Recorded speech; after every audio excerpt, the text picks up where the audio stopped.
नमस्कार दोस्तों, मैं विकेश भारती, मोटिवेशनल स्पीकर और ट्रेनर, एनएलपी कोच और साइकोलॉजिस्ट आपका हार्दिक स्वागत करता हूं। दोस्तों, आज एक मजेदार टॉपिक पर बात करते हैं। टॉपिक ये है कि आप अपना कहना कैसे मनवाएं। माता पिता को अक्सर ये शिकायत रहती है कि उनके बच्चे उनका कहना नहीं मानते, और आज अगर मैं आपको ये तरीका बता दूं, तरीका सिखा दूं, जिससे कि ना केवल आपके बच्चे बल्कि अड़ोसी पड़ोसी या आपके सहकर्मी भी आपकी बात को कभी ना टालें, तो निश्चित तौर पर ये वीडियो आपके बेहद लाभ का हो सकता है, बेहद काम का हो सकता है। साथियों, अक्सर माता पिता शिकायत करते हैं कि हमारे बच्चे हमारा कहना नहीं मानते, और मैं सिद्ध कर सकता हूं कि आपके बच्चे आपका कहना बहुत आसानी से मानते हैं, हर बार मानते हैं। आप अगर महसूस करना चाहते हैं तो आज एक घोषणा कीजिए शाम को, और आज बच्चों से कहिए कि बेटा कल सुबह 4 बजे उठ जाना, कल सुबह अपन जयपुर चलेंगे। जब आप जयपुर की बात करते हैं तो बच्चे 4 बजे की बजाय आपको 3 बजे उठा देते हैं, आपका दरवाजा खटखटाने लगते हैं और आपको सोने नहीं देते, और आपसे कहते हैं कि हम लेट हो रहे हैं, जल्दी चलिए। आप कहते हैं कि आपके बच्चे कहना नहीं मानते, लेकिन ये क्या, बच्चे तो 3 बजे तैयार हैं, यानी कि आपका कहना वो एडवांस में या ज़्यादा मानते हैं। अब आप कहेंगे सर इस तरह की बातें हो तो ये कहना मानते हैं। अगर टीवी देखने की बात की जाए, अगर मोबाइल पर गेम खेलने की बात की जाए, अगर घूमने फिरने की बात की जाए, मौज मस्ती की बात की जाए, तो वो हमेशा तैयार रहते हैं। लेकिन अगर पढ़ने की बात हो, अगर किसी की मदद करने की बात हो, अगर किसी रिश्तेदारी में जाने की बात हो, तो वो नाक चढ़ा लेते हैं, अवरोध पैदा करते हैं, दिक्कत पैदा करते हैं और कहना नहीं मानते हैं। मैं आपको बताना चाहूँगा, अब हमें थोड़ा सा मनोविज्ञान का सहारा लेना होगा, और इसे मैं महसूस करता हूँ कि this is science of success. ये सफलता का एक विज्ञान है, और इसमें 3 टर्म्स हैं। पहला टर्म, जिस भी काम को आप करना चाहते हैं उस काम को हमारा दिमाग मांगता है एक टारगेट। जिस भी काम को हम करना चाहते हैं उसके लिए हमें चाहिए टारगेट। तो टारगेट आपने दिया, टारगेट क्या था कि हमें जयपुर जाना है, और बच्चों ने दूसरा शब्द अपने आप ऑटोफिल कर लिया। आपने कारण नहीं बताया था, आपने वजह नहीं बताई थी क्यों हमें जाना है जयपुर, लेकिन बच्चों ने ऑटोफिल कर लिया कि हमें घूमने जाना है, और वो उत्सुकता में 3 बजे तैयार हो गए।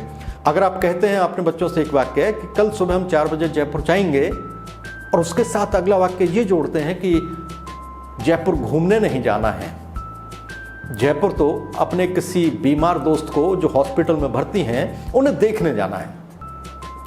तो आप बताइए कि क्या बच्चे उतनी उत्सुकता से 4 बजे हमें उठा देंगे? क्या 3 बजे दरवाज़ा खटखटाएंगे?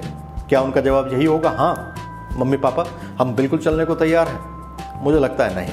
आप यही सोच रहे होंगे कि वो कहेंगे नहीं पापा मेरी पढ़ाई ख़राब होगी, आप चले जाइए, आपके दोस्त हैं, मैं जाकर क्या करूँगा, हॉस्पिटल जाना है, तो आप ही चले जाइए, मेरी स्टडीज़ ख़राब हो जाएंगी, मुझे बहुत इंपॉर्टेंट असाइनमेंट देना है, कुछ इस तरह का।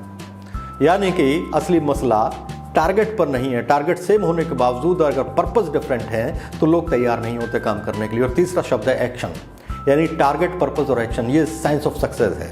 अगर व्यक्ति के पास टारगेट हो, पर्पस हो, तो एक्शन ऑटोमेटिक होता है, एक्शन को करने की जरूरत नहीं पड़ती। टारगेट था जयपुर, पर्पस था घूमना, तो एक्शन ऑटोमेटिक था। 3 बजे बच्चों ने आपको उठाने की तैयारी कर ली थी।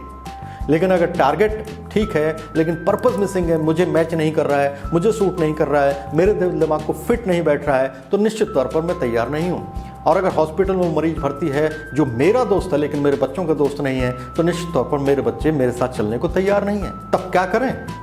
तब आपको कम्युनिकेशन का सहारा लेना होगा, अपने आप को थोड़ा सा क्रिएटिव बनाना होगा, और उस पर्पज़ को, जो आपका पर्पज़ है, उनका पर्पज़ बनाना होगा। और आप ये पाएंगे कि चाहे बच्चे हों या सहकर्मी, फिर वो तैयार हो जाते हैं। कैसे? सीधी सी बात है कि जब आप बच्चे से कहते हैं कि बेटा कल सुबह जयपुर चलना है, किसी दोस्त को देखने के लिए जाना है, बीमार है हॉस्पिटल में, बच्चा करता है मना, तब आप बच्चे से पूछिए एक सवाल कि क्या आपके दोस्त नहीं है? और बच्चा कहेगा क्यों नहीं है, मेरे बहुत सारे दोस्त हैं। अगला सवाल पूछिए, तो आप मुझे बताइए कि क्या अगर आपका कभी कोई दोस्त बीमार पड़ जाए या उसका कभी एक्सीडेंट हो जाए और हॉस्पिटल में भर्ती हो, तो क्या आप उसे देखने नहीं जाएंगे? क्या आप उसकी मदद नहीं करेंगे? और आपके बच्चे का जवाब होगा कि क्यों नहीं मदद करूंगा पापा, जरूर जाऊंगा। तो आप उससे अगला सवाल पूछें कि तब जब मेरा एक दोस्त वहाँ हॉस्पिटल में भर्ती है और तुम मेरे दोस्त हो, तो क्या हम दोनों दोस्त उस एक दोस्त को मिलने के लिए नहीं जा सकते? क्या उसका हालचाल पूछने या उसकी मदद करने का फर्ज नहीं बनता हमारा? और आपका बेटा या आपकी बेटी आपसे कहेंगे बनता है, तो क्या तुम मेरे साथ एक दिन नहीं बिताओगे? और वो कहेगा मैं जरूर चलूंगा। साथियों, पर्पस, अगर आपने पर्पस को ट्रांसफर कर दिया है उस तरफ, वो पर्पस जो आपका है वही अगर उस व्यक्ति के दिल में आपने प्रवेश करा दिया है, तो यकीन मानिए एक्शन ऑटोमेटिक हो जाएगा। और वही बच्चा जो उस बात को नहीं मानने को तैयार था, नहीं सुनने को तैयार था, जो उस काम को करने को तैयार नहीं था, वो तैयार हो जाएगा। बहुत सारी जंग, बहुत सारी लड़ाइयाँ, बहुत सारे मुश्किल काम केवल इसी वजह से लोगों के लिए बहुत आसान हो जाते हैं क्योंकि उनके पास ज़िंदगी में एक पर्पज़ होता है। ये मदर टेरेसा जैसी महिला हुई जो कोढ़ियों की सेवा करती थी, जो उनके सगे वाले नहीं थे, जो उनके अपने नहीं थे। पिंगलवाड़ा के संत हुए भाई पूरन सिंह, वो जा जाकर अपाहिजों को, बेसहारों को, असहाय लोगों को, उनके लिए उन्होंने पिंगलवाड़ा बनाया, एक ऐसी जगह जहाँ पर वो उनकी सेवा कर सकें। जिनका कोई नहीं था उनको उस आश्रम में लाकर उनकी मदद करते थे। तो अगर हमारी ज़िंदगी में पर्पज़ होता है तो बहुत सारा बड़ा काम कर पाते हैं। नेल्सन मंडेला के पास एक पर्पज़ था, उद्देश्य था, तो 27 साल जेल में रहे और आनंद के साथ बिताए। तो मेरा आपसे निवेदन कि अगर आप टारगेट, पर्पज़ और एक्शन, ये साइंस ऑफ सक्सेस है, इन तीनों का अगर आप इस्तेमाल करेंगे तो आपके संबंध अपने बच्चों के साथ ही नहीं बल्कि अपने सहकर्मियों के साथ, अपने पड़ोसियों के साथ, अपने रिश्तेदारों के साथ, सबके साथ अच्छे बनते चले जाएंगे।